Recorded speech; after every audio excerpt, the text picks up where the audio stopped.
হ্যাঁ, মাটির ভাঁড়ের দই সবাই আমরা ভালোবাসি। সেই রেসিপি আজকে তোমাদের সঙ্গে শেয়ার করব কি করে বাড়িতেই সহজে বানানো যায়। তার জন্য প্রথমে আমি 2 লিটার দুধ নিয়ে নিয়েছি। দুধের প্যাকেটগুলো ভালো করে কেটে নিলাম। তারপরে দুধটাকে ভালো করে গরম করব। ফুটিয়ে ফুটিয়ে ফুটিয়ে দুধটাকে অনেকটা পরিমাণে কমিয়ে নেব। দুধটা যখন কমে যাবে, দেখতেই পাচ্ছ দুধটা আমার অনেকটা কমে গেছে। দুধটাতে ভালো করে জাল দিয়ে দিয়ে কমিয়ে নিয়েছি। তারপর তাতে 4টে এলাচকে ফাটিয়ে দিয়ে দিয়েছি।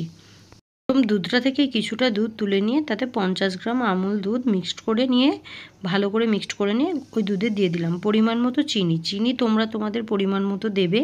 তোমরা যদি একটু টক টক খেতে চাও অল্প দিও, যদি একটু মিষ্টি মিষ্টি খেতে চাও একটু বেশি করে দিও। ভালো করে চিনিটাকে দুধের সাথে মিক্সড করে নিতে হবে।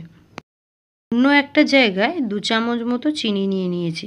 এই চিনিটা দিয়েই হবে দুধের লাল লাল কালারটা। কিভাবে সেটাই দেখো। চিনিটাকে ভালো করে পাক দিয়ে দিয়ে দিয়ে একটা রস বের করতে হবে। দেখতেই পাচ্ছ চিনিটা গলে গেছে, দেখো আরও গলে গেছে, মানে গলে গিয়ে একদম লাল পুড়ে পুড়ে গেছে। এবার সেই গোলার মানে চিনির রসটাতে অল্প অল্প করে দুধ দেবো আর গুলে নেবো, অল্প করে দুধ দেবো আর গুলে নেবো। বেশি নয়, 2-4 হাতে দুধ দিলেই হয়ে যাবে। মানে যে দুধটা আমি গরম করে রেখেছিলাম ওখান থেকেই কিন্তু আমি দিচ্ছি। দেখতেই পাচ্ছ একটা লাল লাল রকমের কালার চলে এসেছে। এবার এই কালারটাকে আমি আমার অন্য দুধটার সাথে মিশিয়ে দিলাম, মানে যে দুধটা আমি কড়াইয়ে গরম করছিলাম তার সঙ্গে ভালো করে মিশিয়ে দিলাম, দিয়ে চাপা দিয়ে দিলাম। হ্যাঁ, এখানে একটা জিনিস খেয়াল রাখতে হবে যাতে দুধে সর না পড়ে। একবার চাপা দিও, খুলে নিয়ে নেড়ে আবার চাপা দিও।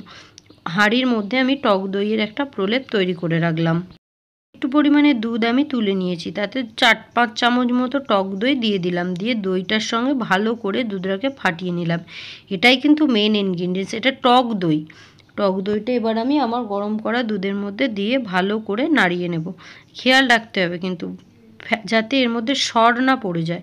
সর পড়ে গেলে দুধ ভালো বসবে না। দুধটা যখন ঠান্ডা হয়ে যাবে তখন আমি হাঁড়ির মধ্যে ঢেলে নেব।